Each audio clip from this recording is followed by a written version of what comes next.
Women, gather here. It is the Happy Doctor.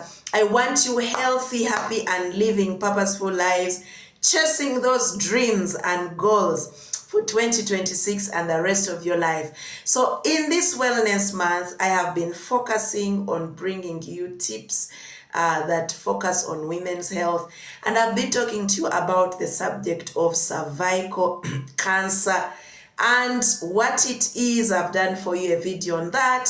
I've done for you a video on the women who are at risk. I've also done for you a video on the telltale signs. Now, today I want to talk to you about screening. What do I do? Doctor, you have talked to me about the screening, rather the risk factors, and maybe you feel you're at risk. So what do? You need to get screened. Yes, remember, early detection saves life.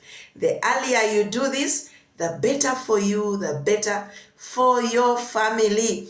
So, screening happens in most of the government health facilities here in Uganda, but there are also some private facilities that actually offer those services. So, I encourage you, look out for those services in your nearby health facility and make sure that you get screened.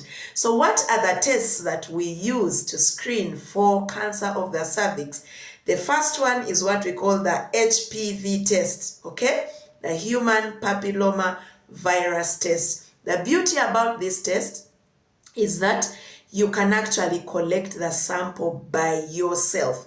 It can also be done by the health worker if you like them to do so, but self-sample collection is also possible, and then you can take that sample for analysis. What they will check for when you take the sample is for those two types of HPV I've told you in my previous videos, that is 16 and 18, which are culprits for causing those precancerous lesions and then eventually leading to cancer of the cervix. Now, the second test is what we call the pap smear test. Okay, the pap smear test also takes a sample from the woman's cervix, and for it's done alongside another test by a trained healthcare worker. It's a manual examination that the healthcare worker does to check in case the woman already has cancer and maybe there are other signs and symptoms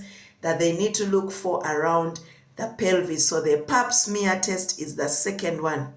And the third one is what we call the visual inspection with acetic acid, that is VIA.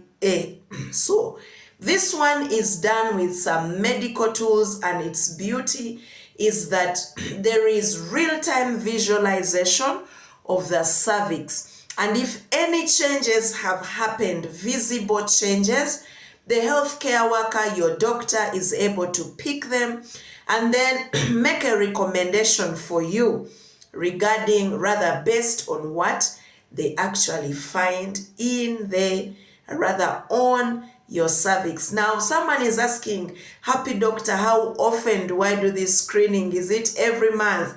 No, the good news is that it's not every month, but never every 3 to 5 years you are getting screened.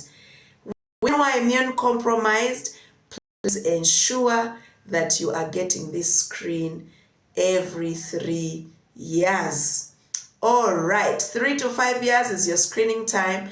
Make sure you gift a woman with this video. You could be the reason their life is prolonged.